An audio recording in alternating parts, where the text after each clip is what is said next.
director and conductor of your Dayton Philharmonic, interrupting my Bach playing there to greet you on this next July version of Piano Bench Chat. Nice to see you. It's summertime. The Dayton Philharmonic and all of the Dayton Performing Arts Alliance is on our summer hiatus during July and August. Our dancers are scattered to various places, the musicians of the orchestra. Some of them are subbing with other orchestras that are playing during the summer, like Cincinnati Symphony and the Columbus Symphony. And some of them are playing or teaching at summer festivals, and some of them are just taking some much needed rest during the summer. I hope your summer has been wonderful. Mine has been filled with a lot of music, which I'll tell you about, including that prelude by Johann Sebastian Bach. I'm still playing Bach as part of my regular routine and still working my way through the Well-Tempered Clavier. As a matter of fact, if I keep my current pace up of one prelude or fugue each week, I will finally get to the end of book 2 in about a month, and I guess I'll go back to book 1 and start all over again. That was a little bit of the prelude in A minor from book 2 of Bach's Well-Tempered Clavier. It's actually the one I was playing a couple of weeks ago, but I wanted to bring it back for this Piano Bench Chat because it's a favorite of mine. And it's a really amazing and very enigmatic piece, a look into the mind of Johann Sebastian Bach. It was also a big favorite of my great teacher, Nadia Boulanger. She loved this prelude and loved to talk about it. And some of what I'm going to tell you is stuff that basically I'm just repeating that came out of her mouth. So it's built on this descending chromatic figure in the bass.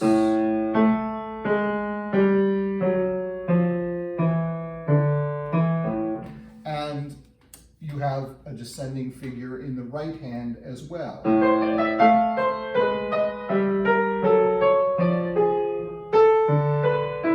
Kind of strange with these kind of chromatic twists and turns, but it's actually a very traditional musical trope of this descending line.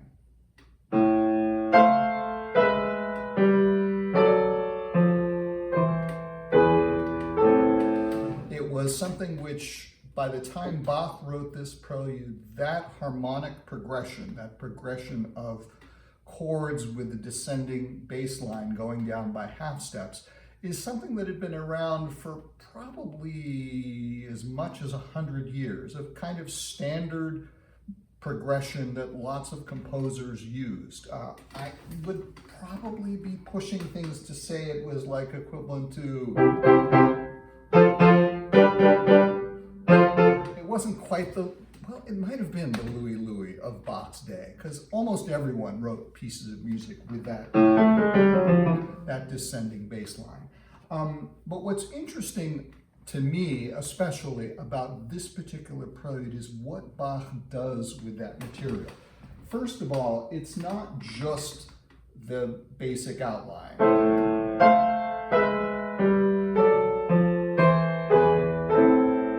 He has this chromatic stuff happening in the right hand as well.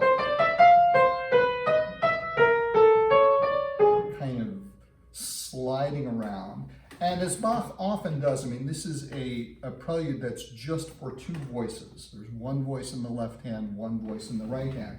But the right hand voice actually represents 2 voices, one going,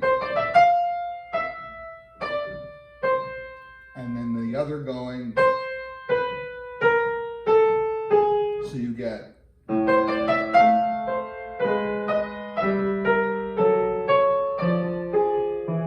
so 2 voices, but it's one melody which is sort of covering the concept of 2 different melodic lines moving together. So that's one interesting thing. The other interesting thing is what happens, that's the first bar of the piece that I just played.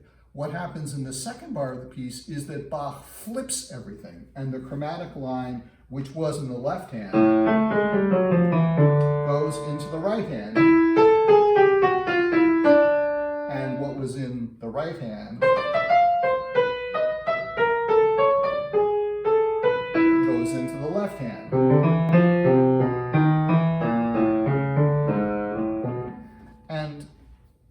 So that's one interesting thing. He does one thing and then he flips it. Now, there's a problem that Bach has created for himself in this piece, and I will demonstrate it for you as best I can.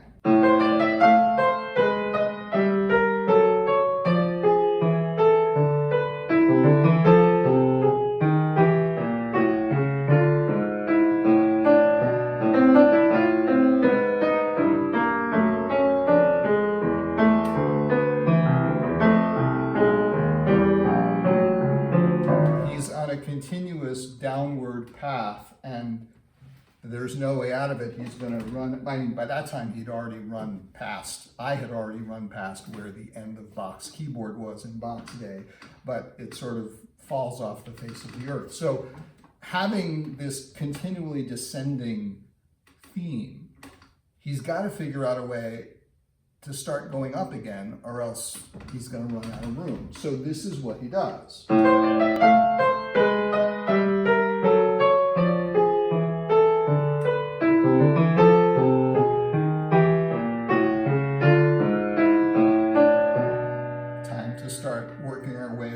In an upwards direction. And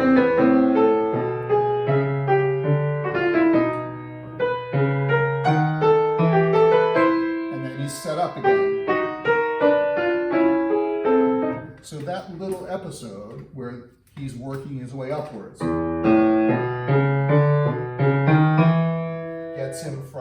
gets him a little bit of the way back to restart. And so throughout the piece, he's doing this. He's sliding down and then, whoops, better find our way to get up again, and then slides down and works his way up. It's masterful the way he does it. But then, because this prelude is in two parts, and when you get to the end of the first part, everything has been interesting, but as Nadia Boulanger used to say, it was all within the normal world that Bach worked in. And then you get to the second half of the prelude, and Mademoiselle Boulanger would say, and now we enter into the great mystery. Because having spent the whole first half of the prelude with this downward progression, and then working his way back up so he could go down again, he turns that around and he starts going up. So here's what happens in the second half.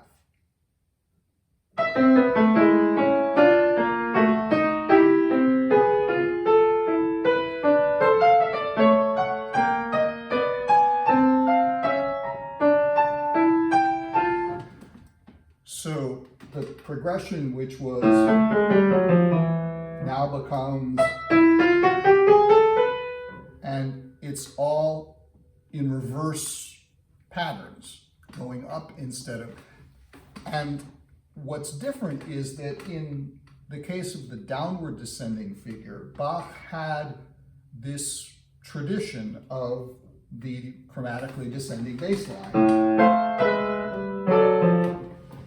There was no such existing trope in Bach's time for the ascending line. He was basically sort of, as Mademoiselle liked to say, he was sort of ascending into this mysterious territory that nobody had been in before.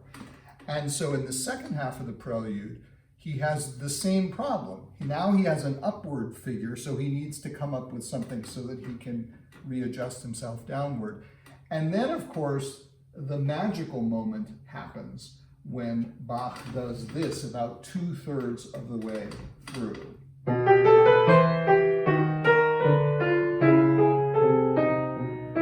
That's the downward stuff we had from before. And then check this out.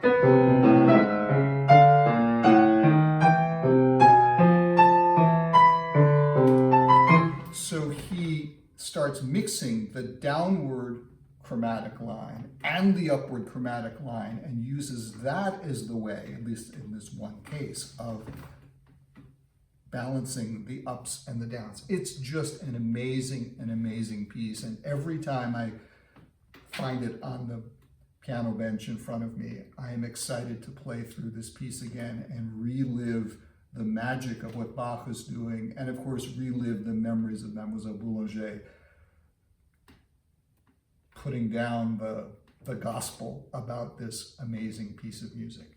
I'm not spending all my time with Bach, even though I am wearing my ceremonial Bach t-shirt today. Summertime is a big time for my summer prep, my study prep for next season. I've spent most of the last couple of weeks focusing on a very deep dive into the Star Wars A New Hope film, which I'll be conducting with the orchestra in October. The first rehearsal is just about 100 days away.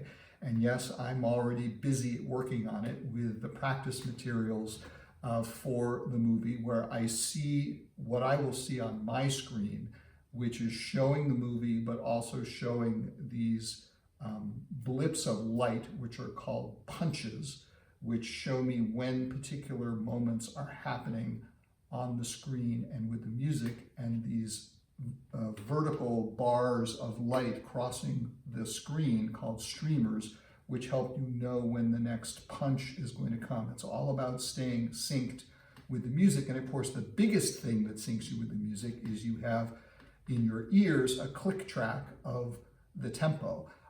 It's not quite a mechanical process, but you do feel like you're sort of part of this robotic machine. Here's a little bit of what that looks like when I'm studying the music.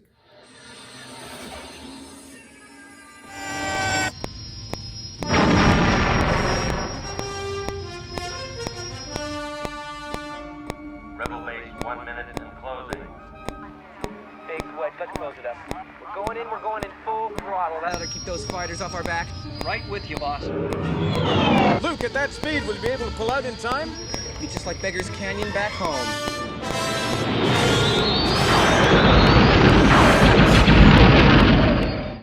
It's a fun challenge to do, but I guarantee you when October comes, it will be much more fun for you to be sitting in the audience and just seeing the film with the Dayton Philharmonic playing John Williams' amazing soundtrack.